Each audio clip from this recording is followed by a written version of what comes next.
Exactly what the day.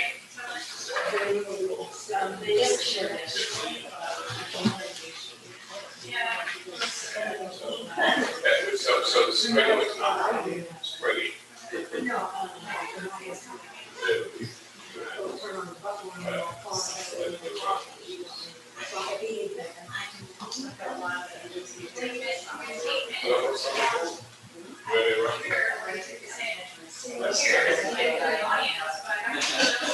I did have this for the first time with 3 years.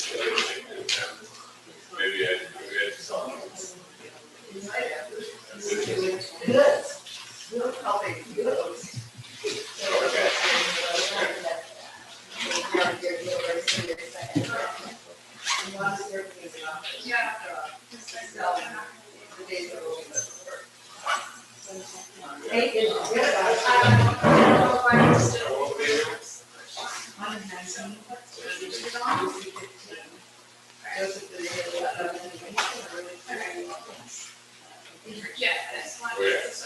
It's the state that counties around the us, they match with animals. Yeah, what's the goal? Yeah.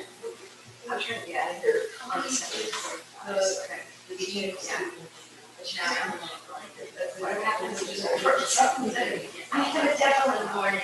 Oh, geez. So this is not propose solutions from the years get paid. She went to pick up Bill, so I'm guessing he's a little bit late. I have Sally to get out of the last period, so. That's Ryan. Oh, yeah. Brian got on last period. Yeah. Could we, yeah, didn't you? Because we have to have faith, they used to be, before COVID, it was in person. Yeah. You don't? What about And now? they're all circulating very well. Yeah, but it's just like a minute. Yeah, one is having a patch at the moment. Maybe she won't get a solution for it next year, so. Okay. It happens, yeah. It happens a lot. Yeah. When is she gonna make a decision? Well, it's August. Yeah, yeah. She, I mean, she will be, she will be, they really actually. But, yeah, she's just not there. Yeah.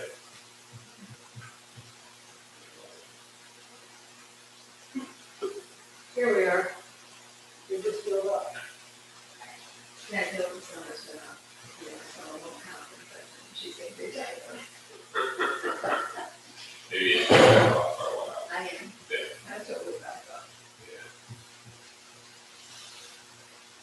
I think Kate was working on there. She didn't share it, so I can. Okay. But she might.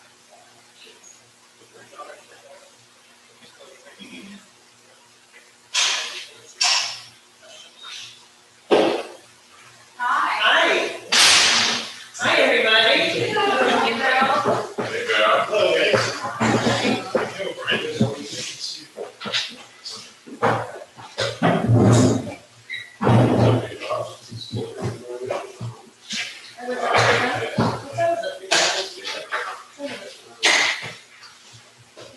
I think we're gonna need to use the microphone, but then you need to turn it off after you start.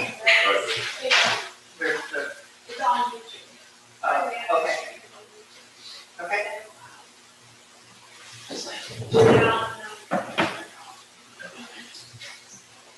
All right, ready? Are you gonna leave at 7:30 and just, at 7:45? No, 8:30. Okay. Wait, there's an 8:30? Please? Is there an 8:30 tonight? No. No. No, I have to pick up kids. All Okay, welcome to a live meeting of the Town of New Shoreham Zoning Board of Review's July meeting. I'm Kate Atwater Butcher. I am the chairwoman of the board. We have Bill Landry, our attorney. We have Jen Brady, our land use administrator. And I will let the rest of the board, and Sally Broussard, our stenographer, and I will let the rest of the board introduce themselves. Robert Closer. Judith Ziernak. Steve Bell. Alice Marple. Susan Bush. And I'd like to welcome Allison as our newest board member. Welcome, and thank you to Keith Stover, who just got off the board. Okay, so we have 2 applications and 4 hearings. There are several things that are not going forward.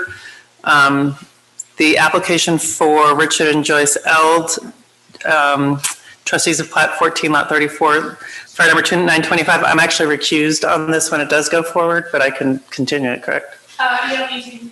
I don't need to do anything? Take no action. No action, sorry. And if I'll put it back on when Okay. The second application is BI Harborview Partners 2 LLC, Plat 4, Lot 29, fire number 638 Corneck Road.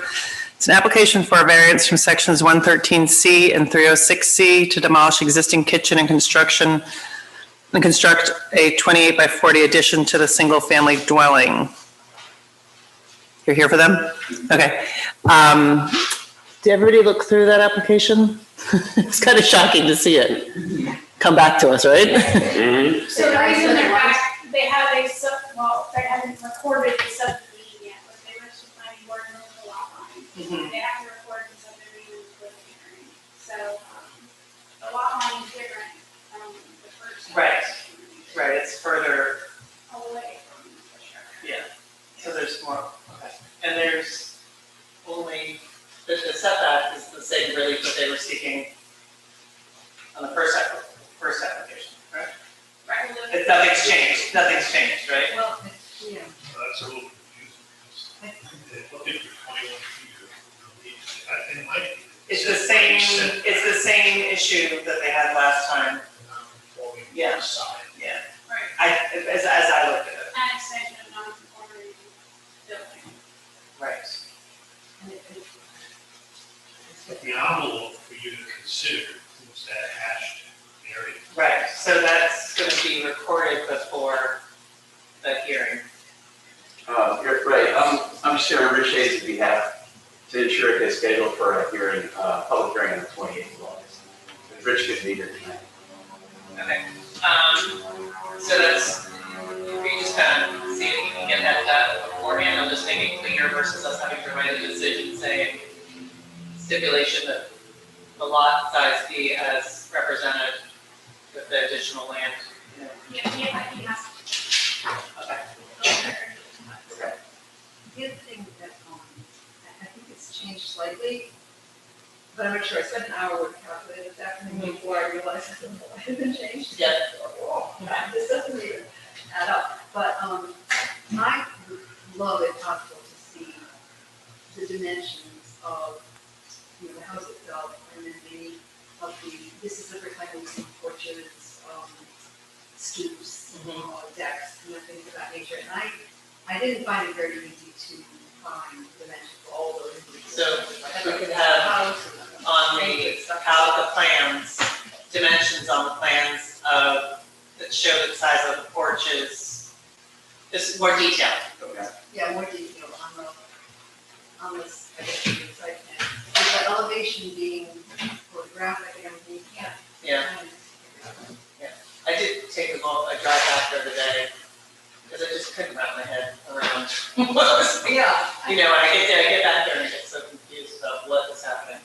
I thought it'd be a horrible error in the, first position. Numbers weren't right. Right. Oh. Okay, so I'll make a motion to continue, to schedule this for hearing August 25th. Second. Okay, all in favor? All right. No one refused on this?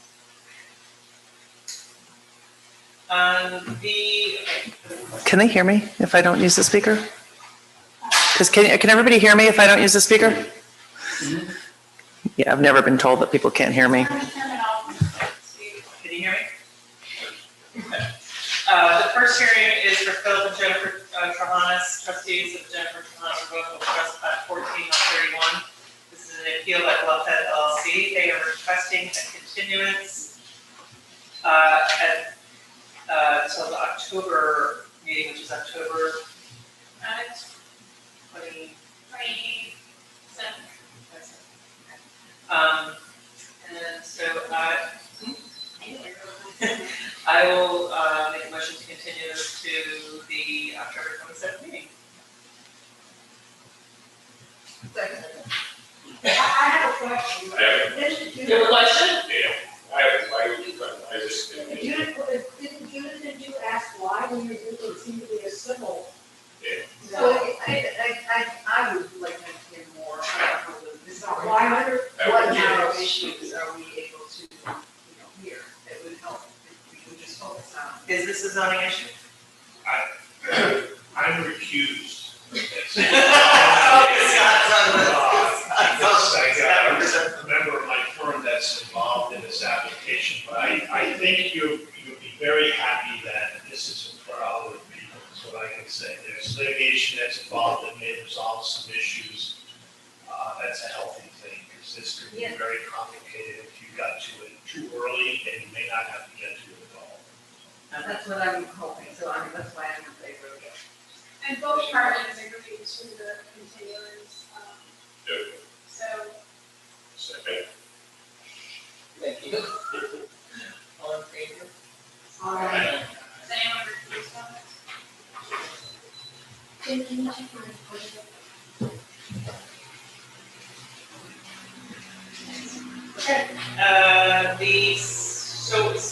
So Bill and I had a conversation about me refusing on Overlook because of Shay's relationship, his relationship with Champlain's Marina. Because there's a form issue, we had to do who has the least conflict, and it seems like I do, but now we have Allison. So I would feel better just with the other issue, I'm a trustee of the Nation Conservancy. So the towns and the Nation Conservancy's involvement in that, and a lot, I just would feel better, the Nation Conservancy would feel better if I recused. Yep, I don't think it's completely necessary, but I think it's a good idea out of an abundance of caution. We really weren't expecting to have a full board, so thanks to Yeah, so that Allison. was, That decision had to be made when there really was no other decision, but I think that's So if anyone refuse, just say the audience. I see the audience, right? yes, you can do that.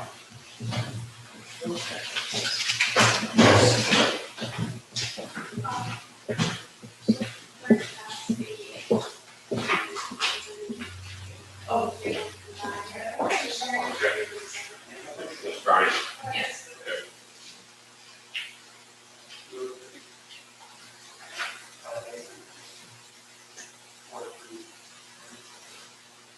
All right, do you want to come back? Sure. Okay. Thank you. Right, So- so you're gonna combine the two, you don't want to further? Okay, so I'll read the first. Overlook Realty LLC, 519 Lot 3, application for special use permit under section 312E and 420, safe parking related to the applicant's pending subdivision application before the planning board. Number 3, Overlook Realty LLC, 519 Lot 3, application for special use permit under section 401A, section 408A, and dimensional variance from section 312C for existing and related to applicants pending subdivision application before the planning board. Thank you. Good Sorry, could you open the hearing? Okay, this is open the hearing. Thank you. Brian LaPlante on behalf of the applicant. The applicant is, appearing before you in follow-up to this meeting being scheduled last month. We appeared last month And obviously, you weren't here, but there was some discussion by way of background about what these two applications are. That was quite a mouthful concerning the specifics surrounding the applications, but they're actually pretty straightforward. What's happened is we have appeared before the planning board a few months ago and obtained master plan approval to subdivide the property in question. So it's a property that's a little bit over 6 acres. We're subdividing it into 2 lots, one on which a decades-old building for seasonal employee housing is located, and another lot that's vacant. And so that's the only thing that we're doing is subdividing the lot. We're not building anything new. We're not changing any use, adding any use, nothing of the sort. The reason that we're appearing before you is because based upon the division of the property, drawing that line, some technical zoning issues have been implicated. And we've had communication with your council about this, and that's why we felt compelled to appear before you to get the zoning relief that we're asking for. So this site is located in the New Harbor Commercial District. Again, it's a decades-old building that served the Ballard's facility for years with seasonal employees. And one of the applications, it's actually the first one, it's number 2 on your list, concerns off-site parking. And the reason that's implicated due to the subdivision is because there are a few spots that are actually on that vacant land. They're not going to be on the lot where the building's located. And so whenever there are parking spots off-site, if you will, and they number sufficiently under the ordinance, you have to get approval. And that's what we're seeking here.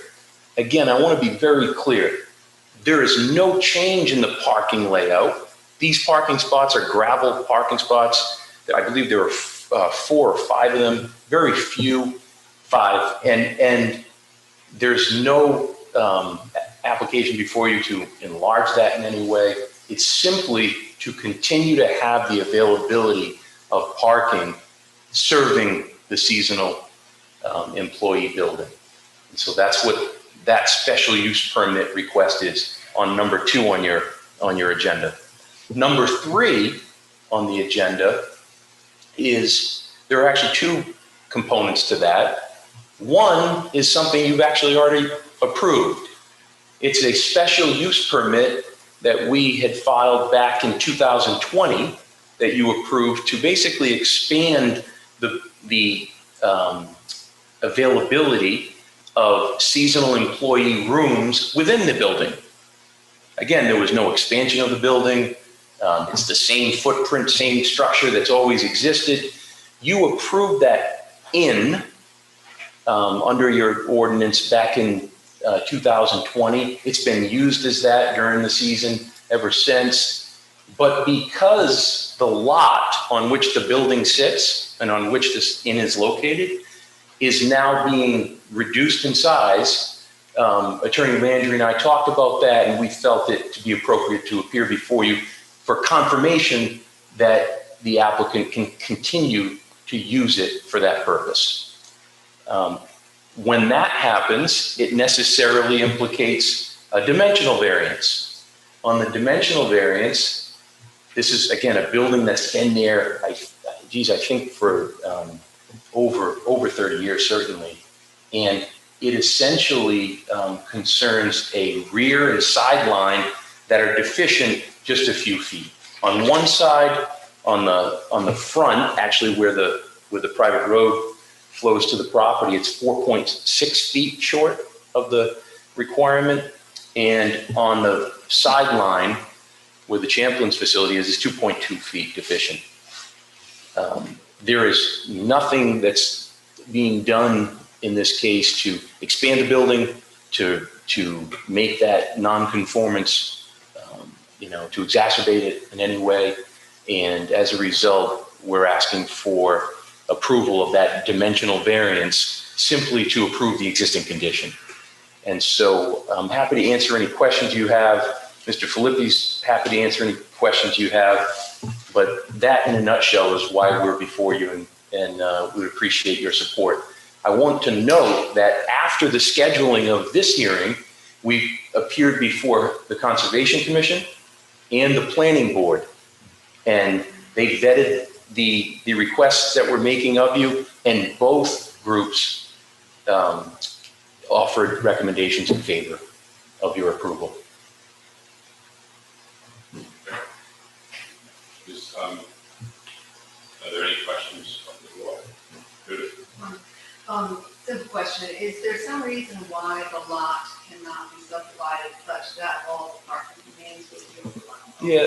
Yeah, it's a good question, and one that we actually fielded from, I think it was the Conservation Commission. And so what happened is, in connection with something that we're all aware of, the prospective sale of the vacant lot to the town, a purchase and sales agreement was negotiated, and it ultimately concluded with a straight line that was preferred by the parties, and there's an easement agreement that's in place in connection with that arrangement that provides for shared use of the driveway on that vacant lot that leads to the building.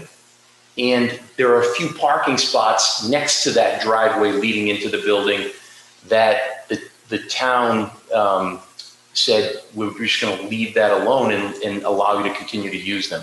So that was the result of a very comprehensively negotiated agreement. And in order to avoid, I think part of it was avoiding a jagged line. There was also, as part of the arrangement, shared use of that driveway. Rather than doing more construction there and having new driveways enter the sites, the parties are going to share that driveway. So there were some fundamental reasons for doing it, but they were ultimately good reasons, and we all agreed upon it.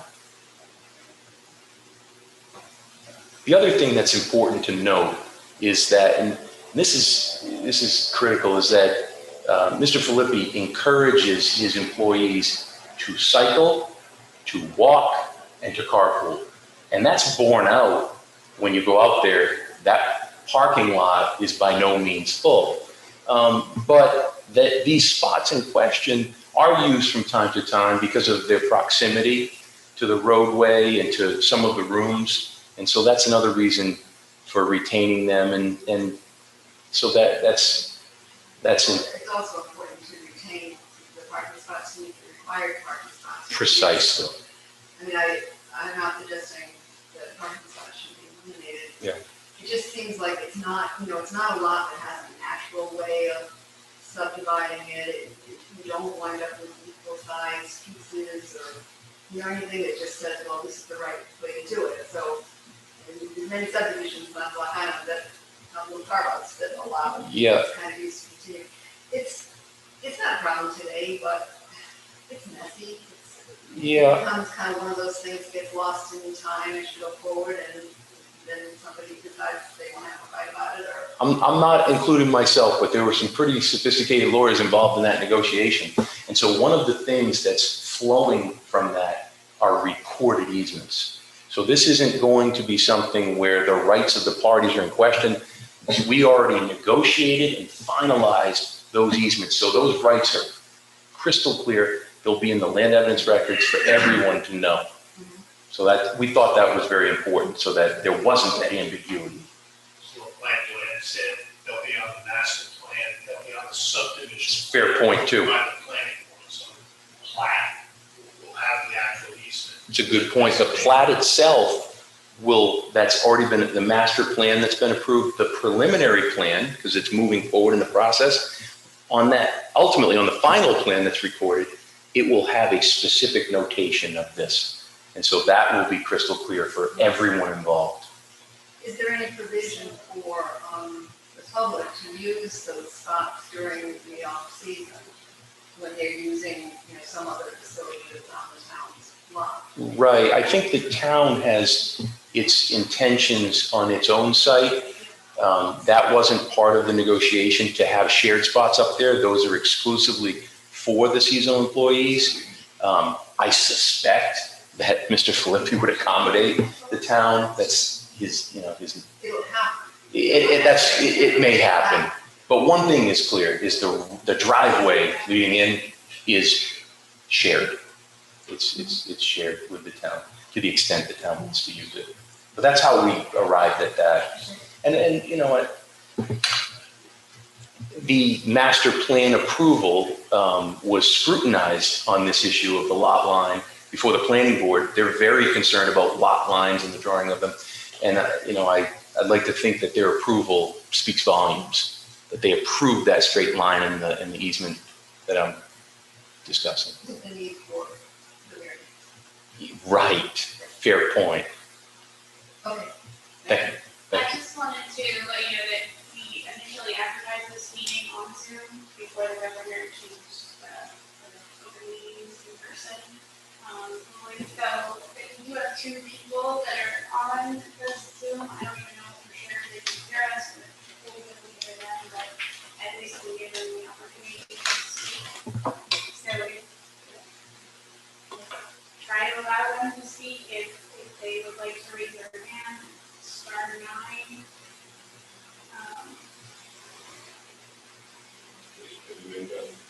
Yeah. I don't see any hands raised, but this is public hearing, so. Just wanted to say that.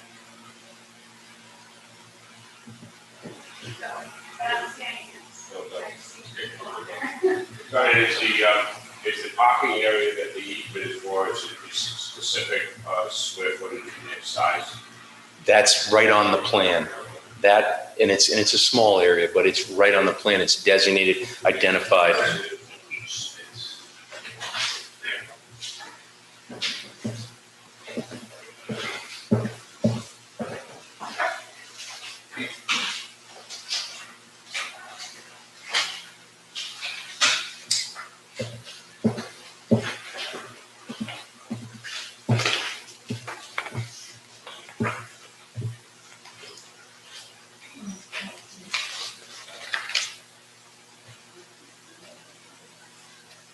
So the parking spaces are partially on overlap, right?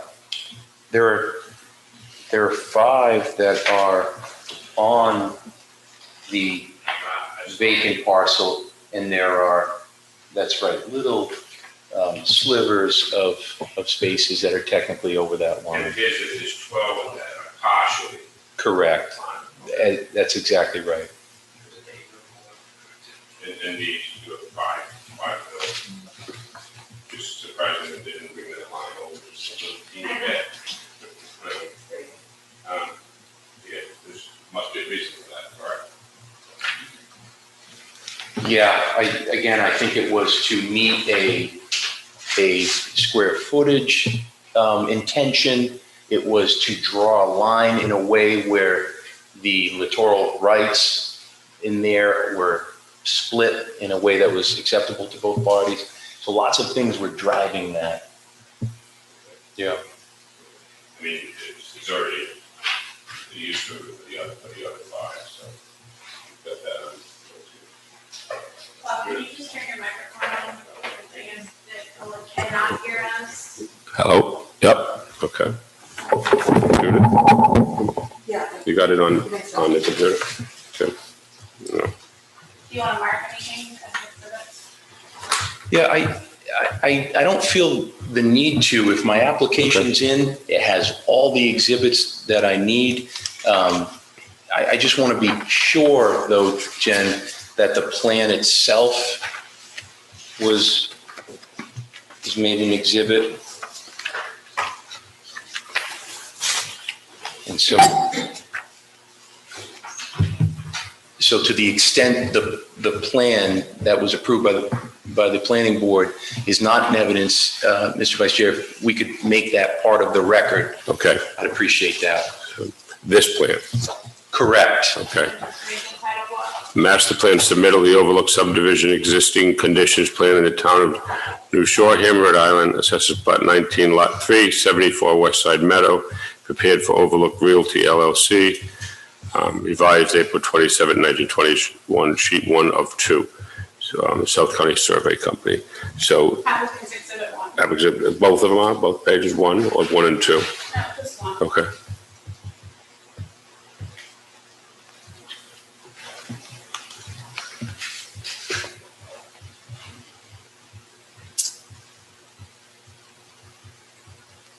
Any other questions of the board? Any questions from the audience? If you're calling in to Zoom and you'd like to speak, please raise your hand.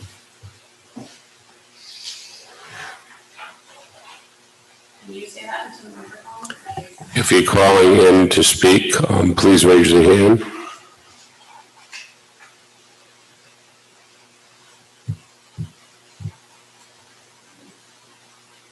If you're calling in to speak, please raise your hand. I don't see any. I don't see any hands raised, so if nobody has any questions, and somebody wants to make a motion to close the public hearing, I'm making a motion to close the public hearing. Second. All in favor? Aye. Aye. Public hearing is closed.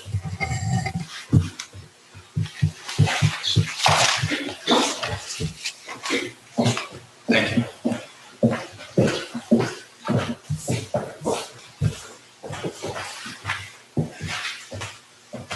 Is anyone recused on Miranda? No, I'm not.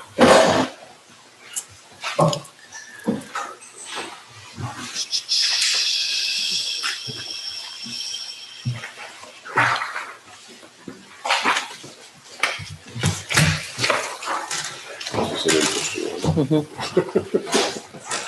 Strange, I just trying to read through the letters, I was like, This is very I know, informative. I didn't get through that. Oh, you didn't? I read a lot of it, but I didn't. Yeah. Very interesting. Okay, the fourth final hearing this evening is Michelle Marino, Plat 8, Lot 42, fire number 307 Southeast Road. Application for a special use permit under sections 306E, 314C, 415B, 1, 2, and 3, and 5, and a variance from sections 306C to provide maintenance access to proposed shoreline stabilization. Right. Matt Lundstedt here for Michelle Marino. Let's get a sentence for you. Swear to tell the truth, the whole truth, and nothing but the truth, so help you God. Yes. Just state your full name again for the record. It's Matt Lundstedt, Comprehensive Environmental, here for Michelle Marino. Since we were last before you, we've gone through Conservation Commission and Planning Board, and I believe there was some correspondence forwarded to your board indicating that they both provided favorable recommendations for this. If you want, I can hit the high points we had a few meetings at Planning Board, and I could go over some of the issues that came up if you want, or we could just move to, but basically the reason we're here is they want to stabilize the bluff, which is a subject of a CRMC application with vegetated materials. And we're here for a special use permit to provide stairs over the steepest part of that revegetation. At its widest point between the house and the shore, it's about 150 feet, that stabilization. These stairs are only about 50 feet long over the steepest part adjacent to the house. The CRMC Red Book actually recommends, I wish I knew this at Planning Board, because there was some discussion about what kind of access. They actually recommend access over bluffs be with elevated stairs only. So the Planning Board had asked if we could use a ladder or a path. Those are acceptable for different types of crossings across shoreline slopes and banks, but for bluffs, CRMC likes to see elevated stairs. Go ahead, Sean. Oh, yeah, I'll save it. Just. Okay, at planning board, one of the CRMC recommendations, we have a preliminary determination from them.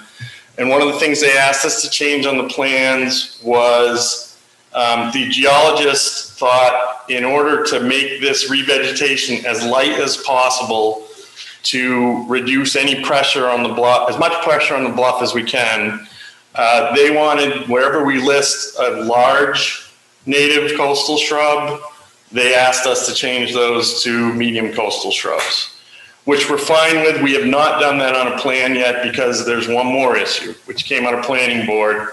Some of the abutters asked for a hydrogeologist to do an analysis.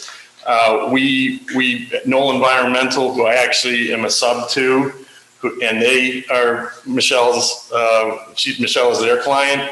They did a report, which I believe you have a copy of, just in case any questions came up, that they went through, and along the same lines, they asked if the stairs could be changed from wood to aluminum to make them lighter.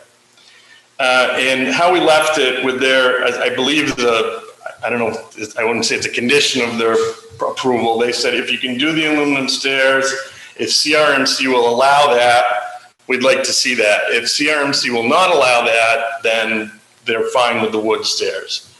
We've subsequently reached out to CRMC, and unfortunately, 2 of the 3 folks who made the recommendation to reduce the weight of the vegetation, the geologists and the biologists, have both retired. And CRMC has not replaced them yet. So I scoured the red book and I couldn't find anywhere. The folks I talked to at CRMC said they believed that metal was forbidden. I can't find that in the red book.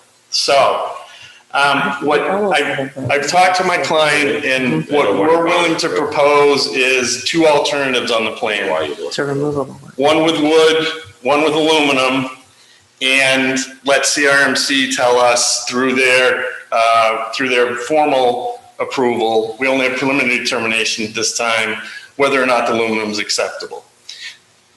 They didn't really have anyone who could get back to me at this point. I think they're between COVID and those retirements in the process.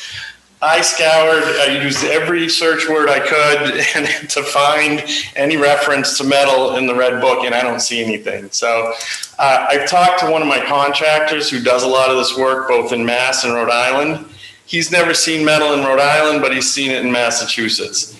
That may just be coincidence, I'm not sure. So as I said, what we'd like to do is, if, pending any questions you folks have that we can't address or we need to change in the plans, we'd like to make those changes to the proposed vegetation and then show 2 alternatives for stairs. No difference in length. Just for your information, the difference in weight is probably about 1/3 for aluminum versus the wood. As an example, an 8-foot 4x4 pressure treated post weighs about 35 pounds. An aluminum pile, which we could use an auger system, is about 10 pounds. So you're saving actually quite a bit of weight. So it'd actually be nice if we could do that. It would make our installation easier as well, because we can auger those aluminum poles in a lot easier than we could drilling a hole and putting in 4x4s and then backfilling it. Okay. Okay. I'm gonna save everything to the end. That's all I have. Okay.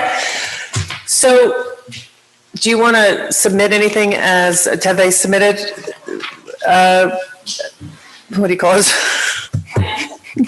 Plans, anything? Do we have anything? Did we have, Plan. there's plans here, but do we have anything marked as, We don't have, exhibits? no, this is the Okay. first time. I can't remember if we started this and it's been the continuance for the past 2 years. Yeah, we've just been Yeah. waiting for the. Okay, so we're gonna have to mark some things as exhibits. Sure. So let's start with, and then you're gonna have to come up and look at these and make sure they are current, or as current as, obviously not with the little plant from, But the Right. plans are gonna show the wood stairs. The right. current plans show the wood stairs, correct. So So the board makes it in strict conformance, so you're gonna have to do substantial conformance in case it changes. But can we do strict conformance with the caveat that the stairs can, that we could still say strict conformance with the stairs being metal or wood, but no other, no stone. It's, We prefer not. Yeah, this is, The only thing they would ask for at application was the lot coverage calculations, so they're over their lot coverage. Okay, so this is, why don't you come and take a look at this and tell me what it is, and we will mark this as our person.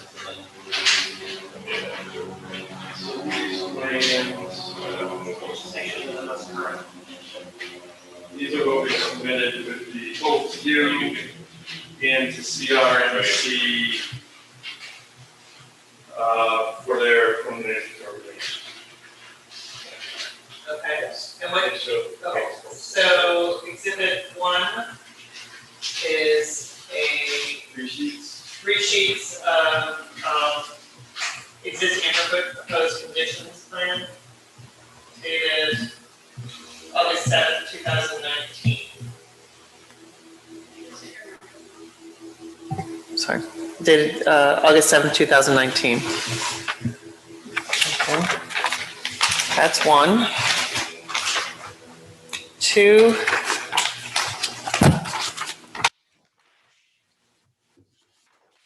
You come up and look at this one. Tell me what it is.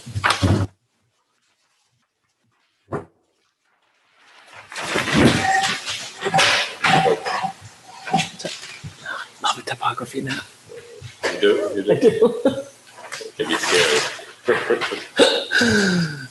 Very steep. Yeah, right. This is the Existing condition. existing conditions right here against. Showing topography Correct. And structures. and structures, right. Okay, so exhibit 2 is existing conditions in a topography map. Yeah, what, With sorry, what structures. plate number is that, SV 100? Yes, Okay, thank you. and it's dated 7/10/19.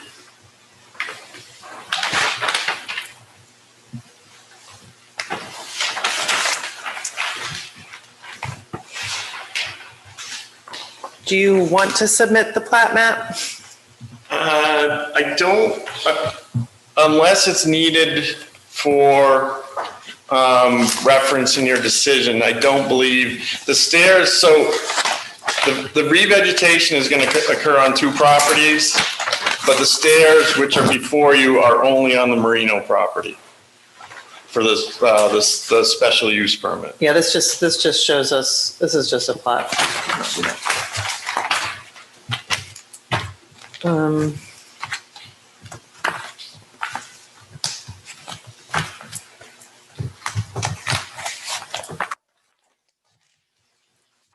You have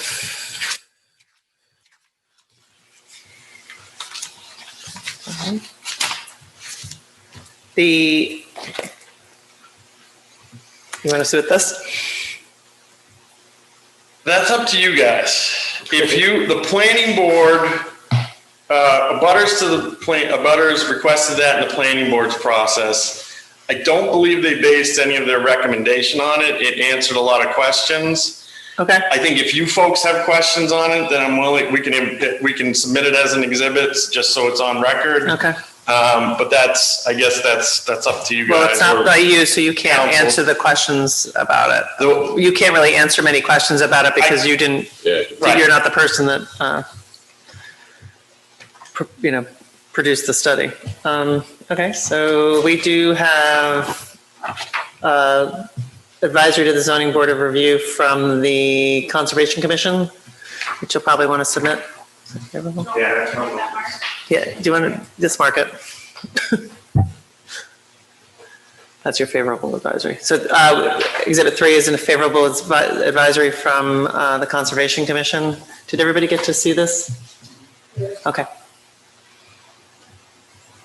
And then you have planning. And then the planning board favorable advisory, which is 2 pages. dated July 22nd, 2021 is Exhibit 5? 4?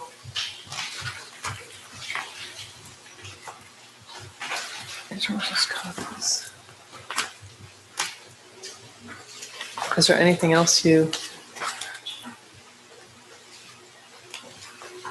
Is there anything else? Okay. Okay. So everything that I read today says that this is temporary. This is going to end up being temporary because there's nothing that can really, at the end of the day, stop the water, the undermining of the bluff, So from below and above. that's a coastal zone distinction. So we can't permit hard solutions, which could be permanent. So this is the best available solution that she can permit through CRMC to provide stabilization. We're hoping temporary is quite a long time. One of the things that will help prolong that temporary condition is this stairways, the access to be able to maintain plants and replant or address those areas, and stay off the slope with the set of stairs and the maintenance. CRMC did comment and agreed that in terms of where the water comes out and what falls on it, this is the best solution. What it does is it creates the core logs kind of create level spreaders, which help it not channelize, and the plants help absorb that runoff. Left unchecked, if you happen to read through Kevin's report, you can see the progression. And hopefully what this temporary solution does is prolong it as long as we possibly can. Do if they're the wood, they're going to be, what is the pressure treated, what are they, 8x8, something like that? So 4x4 5, posts, augered in, backfilled, and then the pressure treated stairs built on those. In the case of the metal, there are helical pile systems, which can actually be driven by the small auger systems, where one of the stipulations we made with planning board is that we'd use the smallest equipment possible on the bluff slope itself. You're probably talking about small, like skid steer, if you're familiar with that size equipment. Mm-hmm. The only equipment which will be larger than that would be up on top, working over the edge, just to create the, right now it's doing this, just to kind of knock that slope down so that we can do the plantings. That equipment will be up on stable ground above the work and shouldn't impact the bluff from up there. Okay. This is going to sound probably pretty ignorant, and I apologize for it, but there's no way to rechannel the water, right? Because it's groundwater. Correct. And CRMC prohibits us from building any permanent drainage structures in that area. So we'd love to do something, but bringing in heavy stone where you might create an infiltration trench, there's two problems: the weight of that and where you're going with it. Because we're only doing the top 150 feet. You have that bottom about 40 feet, which is where the failure ended up on the beach, which we can't touch. That has to hopefully, it's reached its angle of repose and hopefully stays there. Now, if 20-foot sea level rise and big waves take that out, who knows? But at that point, that's someone else's problem. Everyone on that side of the island's got a problem. Yeah. Okay. Does anybody else have questions? I need to kind of. I do. Okay. So there's no bringing fill in at all. Correct. Okay, so it's just basically revegetation. Correct. Revegetation and then the access stairs. Correct. The access stairs are only going to go down so far. They're not going to bring you to the beach. Excuse me? Yeah, is the area down at the bottom level enough that it would, is it steep enough that it would preclude people from walking across that? and creating more of a problem. The bottom 40 feet at the beach, yes. I suppose you could get some kids who want to run up it, but no, I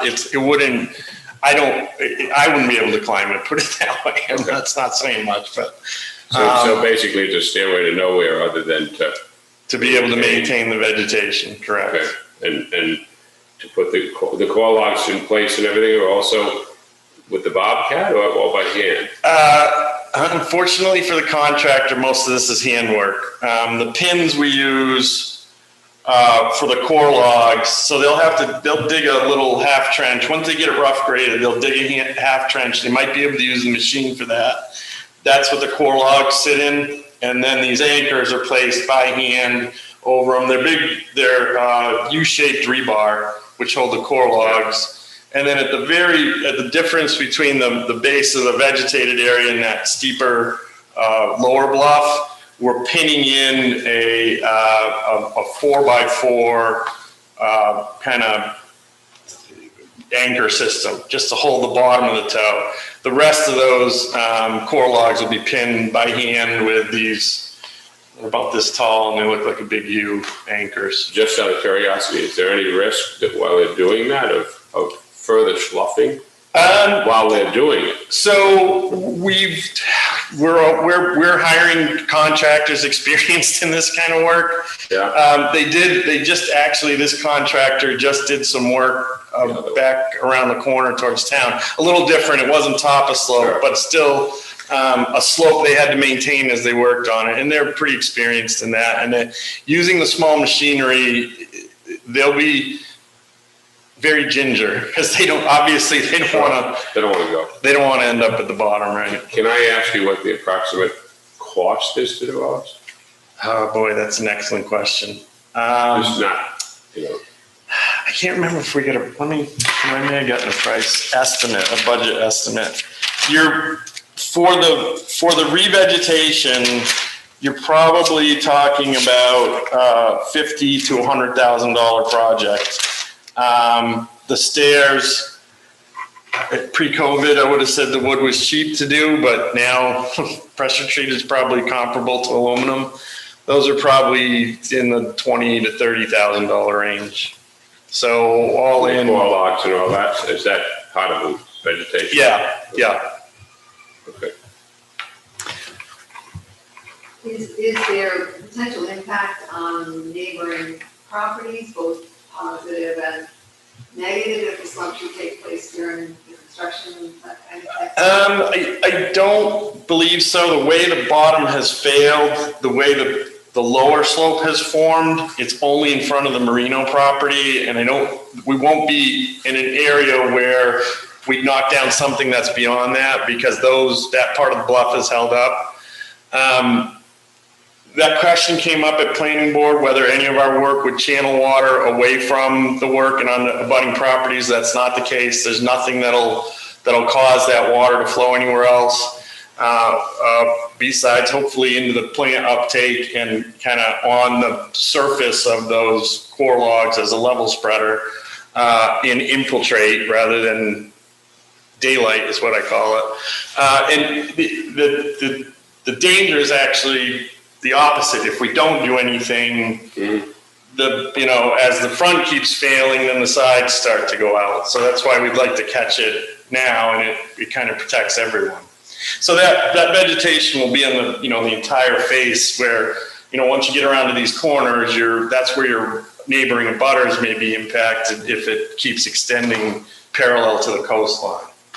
We haven't received any letters from. We have letters from the Potter family, to the north, like in front of McIntyre, or Old McIntyre.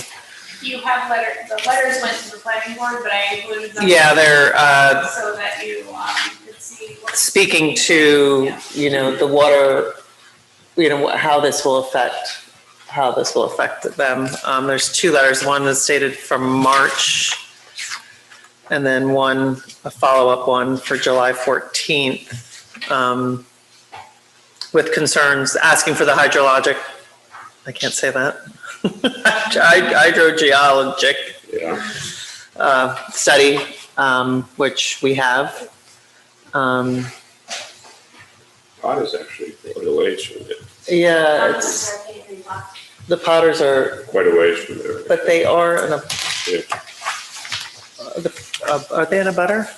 They must be. It's probably, The Holman's, well, yeah, Holman. Potter. Oh, yeah, sure, I'm sorry. Are you confident that there will be no unintended consequences from putting in the stairs? Oh, absolutely. Yeah, these, the stairs, anchors like that will actually, at least for the width of the stairs, help kind of hold that bluff. I know it's only 4 feet wide, but, you know, we can't unfortunately put piles all over the place. That's not allowed by the coastal folks, but, no, the stairs will have the side effect of actually helping hold back part of that bluff we reshape, and allow the access without. So the reason we do that is to control the access point so that informal paths where the vegetation gets killed off and where water will concentrate and run down, that's what we want to avoid on that first 50-foot section is at no impact if we can, right? Follows it out. Right. All right, anybody else have any other questions? The stairs are specifically for the purpose of maintaining the vegetation, correct? Correct. What types of things can you do from the stairs to maintain the vegetation? So they're, as the CRMC recommends, they're for access over the steeper part of the bluff, to get over the bluff without impacting the vegetation. They'll be, as they have to go up and down and they may be watering, they may be replacing plants, it provides a non-point of contact with the bluff itself. They'll be able to, you know, I'm thinking they'll just be watering plants that aren't looking as good, so it's not going to be a fire hose going down the side. If need be, it's going to be, buckets or perhaps a hose with a sprinkler that they just leave on at, evening when it's not going to evaporate quickly and the plants can get the most benefit. Remember, about halfway up that is where that groundwater starts to seep out. That groundwater, as it hits those core logs and kind of distributes, is going to help water those plants and stay in that kind of 6-inch to 12-inch zone where hopefully the roots take. Like a mulch. Right. All right, this is not, sorry. This is not our purview, but I'm going to ask it anyway because it's like the elephant in the room. How are you going to do this safely? Because those bluffs, they are so fragile. I mean, the fear of someone getting hurt is. Absolutely. Like I said, we rely on you can't just hire any contractor. You got to hire someone who's done this kind of work before, and where they'll start is actually at the top where it looks scary and it is scary. And bent. The first thing they'll do is knock that down to make a reasonable slope where they can get their smaller machinery down. But they're going to do as much as they can by hand, just for that reason. They don't want to, lose a machine tumbling down onto the beach. Okay. And it'll be tracked machine, low pressure. Yeah, they do this all the time. This kind of stuff. Yeah. What about, fencing off below, anybody walking down there, I don't. Like protection from below. I mean, it's just screaming that something we're all taught to for the fragile bluff is, don't jump on it, it's our whole lives. And that's why they're very careful when they do this type of work. And they use the smaller machines. And they'll have them, if they fear something's going to slide or move, they'll have them cabled off. And it's the other thing is it's not going to take a very long time. It's not a massive project. It's probably with the little machines down there, it's probably less than a week's worth of work. It's a day to prep that upper slope. and get to the point where they can create the right shape without filling anything. And then it's probably only a couple of days of doing what they have to do with the small machinery. And the rest is, like I said, garden work, landscaping. Can you say into the microphone if anyone has a Yeah. comment? This is a public hearing, and if anybody in the audience on Zoom would like to ask a question or make a comment, please raise your hand in the, is it the space bar to raise your hand? There's two people calling in, so Oh, okay. You get down there, you can't go any farther, so. Does anybody else have any other questions? And one thing, Yeah. the planning board made 4 recommendations to the zoning board.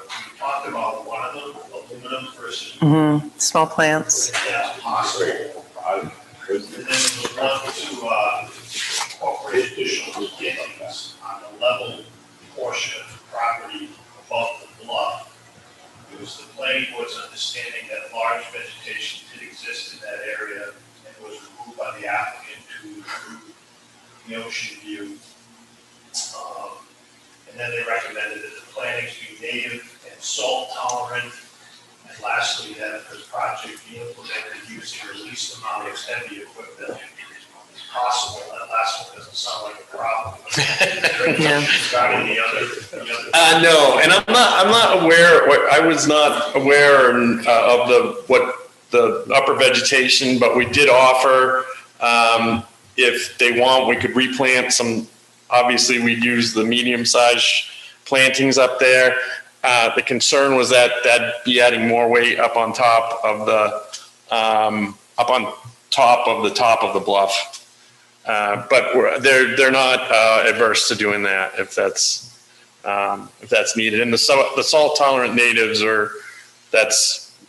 those plantings that are on there are those. And we still have to go back to CRMC for ascent approval. And that's, And at that time, will you be finding out about the metal versus, or aluminum versus? So if we hear back from them before we file those, and they say you can't do metal and can cite some place in the red book where it says that, then we won't be able to. But otherwise, I think the preference at this point is to actually use the metal, so we would add those to the plans. I know that they've allowed, it's an aluminum staircase, but it's a movable, like one that can be pulled up. Out here, maybe that they did allow that for weight purposes, but it's on the Great Salt Pond. Oh, it's good to know. Yeah, that, like I said, our contractor hasn't run into it in Rhode Island before, but it may have just been, like I said, at that point, pressure treated was always cheaper. Right. It's just since COVID that aluminum's actually probably cost competitive, at least Right. for the next year or so. You might do some research. There's one that was permitted in Bonnet Shores and Colonel John Gardner. That's metal. Oh, excellent. There's stuff in plastic, the green light, I've never seen metal as anything prohibited. Yeah, you're talking about like the Trex boards, Yeah. they can be pretty heavy too, so, but if they're, if That's so that's, slippery. yeah. The one in Bonnet is stainless. Wow. Yeah, yeah. Must be pretty. I That's can't gonna imagine why stay. you'd want to use it other than the weight of a metal product anyway, so, other than say, stainless. Okay. What kind of building permit is going to be needed to move forward once you have a new building? Just the staircase. Just the staircase. Yeah, just It's the- a structure. It's a walkover. Right. Yeah. Does the building official have any jurisdiction to require a safety plan, Sure. protect the public and the work people? It would seem to me that we want to do that, I mean, similar to when we build close to a wetland, right? We have the hay hail, the hay bales and, it seems like here there's Something at the bottom. something, yeah, to protect the falling. I just think, This is a special permit, special use permit, so you gotta make findings that your decision with any conditions are reasonably, necessary for health, safety, and welfare. So you could include a condition that pedestrian safety or general So that's what I was trying to safety figure out, plan whether they look include. it out or don't One of those- do it, or- One of those net thing, that they have, in construction sites, on big, big high-rise type things, I think we should try to craft. without causing more issue to the. Right, obviously, Right. you don't want to put more weight on the bluff, but Right. I think temporary controls during construction, absolutely, they can be detailed. Did the audience? Ask them. This is a public hearing, and if you're in the audience and would like to ask a question or make a comment, please raise your hand.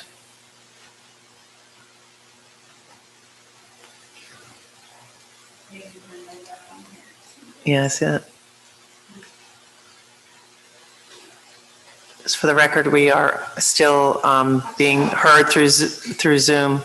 Well, because the legal notice Right. is posted. No, that's fine. before, So I'm just allowing them to speak in case. I was very happy to have my hands on the plans here.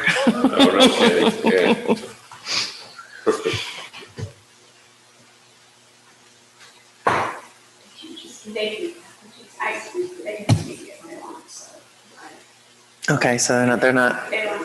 Okay, like I said, we do have favorable advisory from the zoning board and from the planning board. We also have two letters in the file that are not to the zoning board, they're to the planning board, from the abutters to the north, the Powder Place Trust, just with concerns that we addressed about water runoff and degradation of their bluffs, their concerns, which the planning board addressed. And they requesting the hydrologic, I'm never gonna be able to say it right, hydrogeologic report, which we have in the file. Any other questions? Okay, I'll make a motion to close the public hearing and take it under advisement. Second. Any more discussion? All in favor? Aye. Okay, thank you very much. Okay, we have, someone have notes on decision? Can you use your microphone, just hit the button and it'll. Ready, different. How's that? I'm too loud, let me know. Okay. Bill, would you just like me to read this? All right. I make a motion to approve the Carol Turshik Irrevocable Trust and Simpkins Beth, Lot 5, Lot 14, number 445 Ocean Avenue.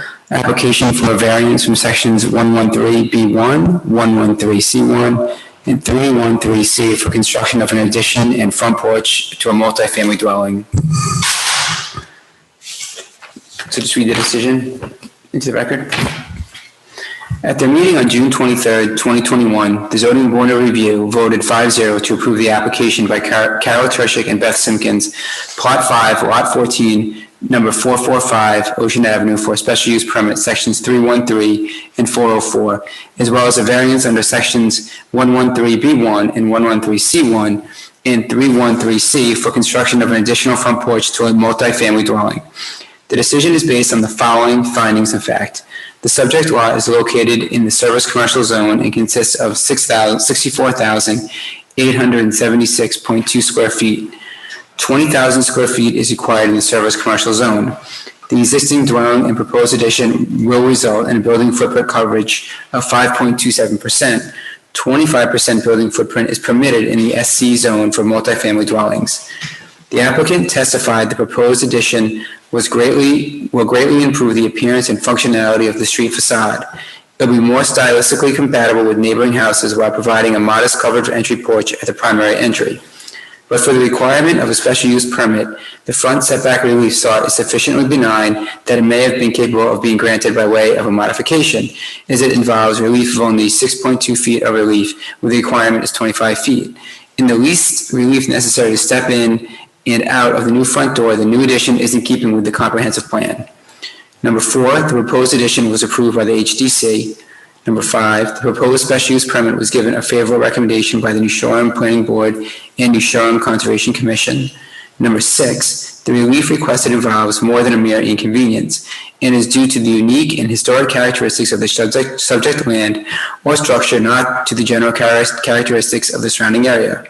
It is not the result of any prior action by the applicant, does not result primarily from the desire of the applicant to realize greater financial gain, and will not alter the general character of the surrounding area or impair the intent or purpose of the zoning ordinance or comprehensive plan.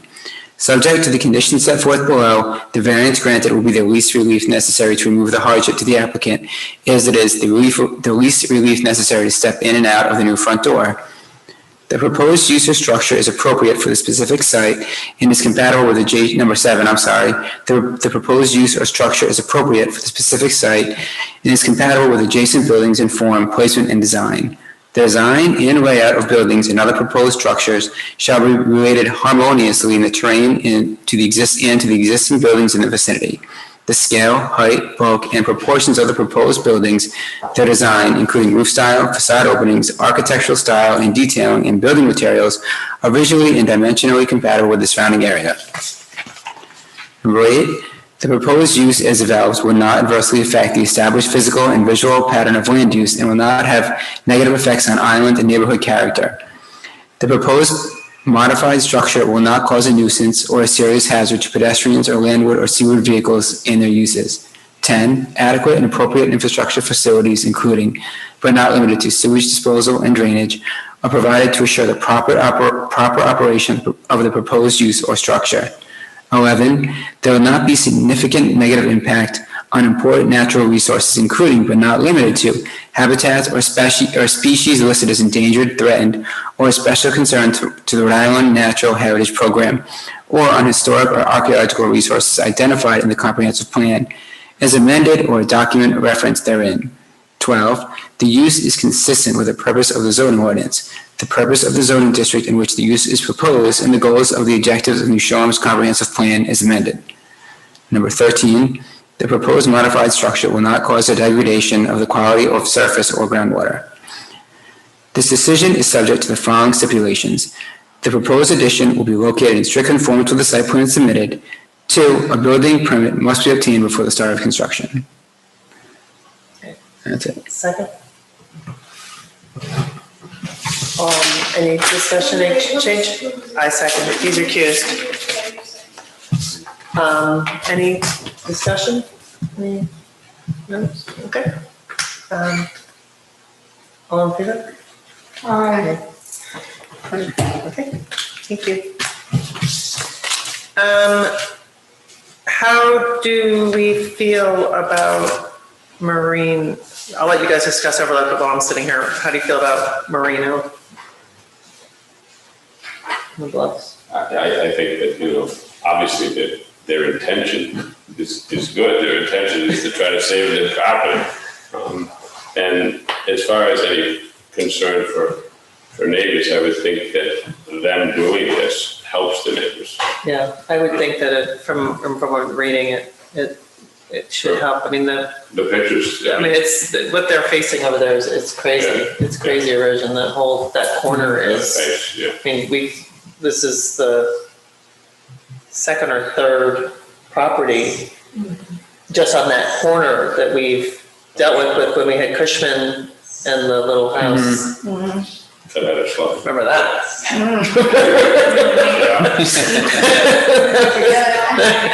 Yeah, I mean, that was, a whole house was gone. The whole property was just basically, gone. It's a huge slump for the south. Yeah, which we also had to hear that too. That's true. That was a war there for a while. That was a good. Yeah.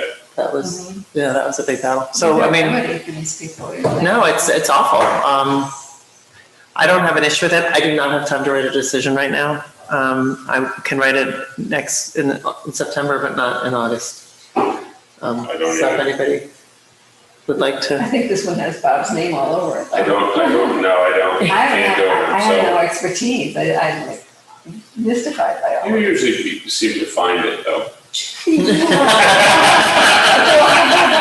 This time I don't even have an application, I have a packet. My packet went to. I'll do it. you'll do it? Steve will do it. Steve steps up to the plate again.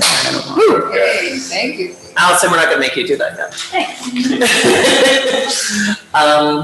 Okay, and then you guys can talk about Overlook. Okay, well, I don't have any issues at all with it. Okay. And does anybody, what's your thoughts?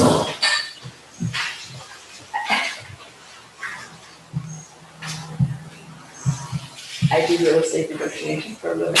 I'm sorry, Judy. I can't say you. I do real estate negotiation for a living. Yeah, And how a real estate contract could wind up, creating something so convoluted, I can't understand how that came to be, but I wasn't at the table, so I have to assume that but that's what happened, that's the way it is, so. that is what happened. And, Yeah. and I don't have any problem living with the way it happened.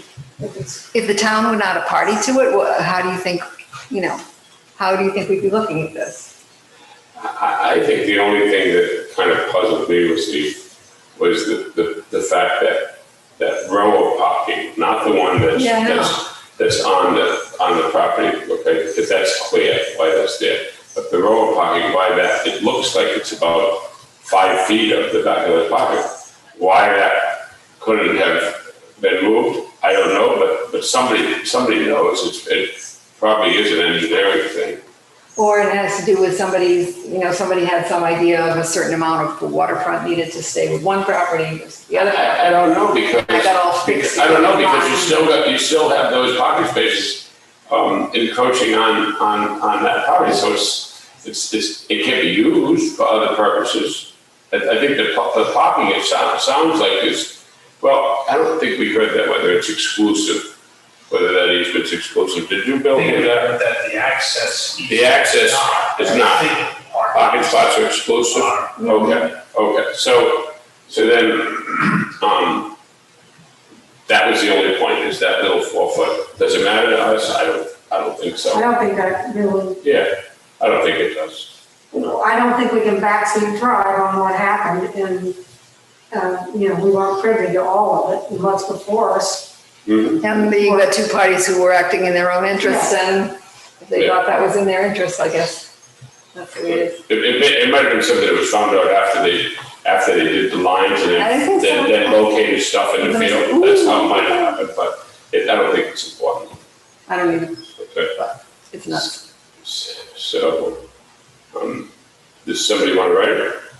Well, I don't know if I want to, but I will. Here, on. Good.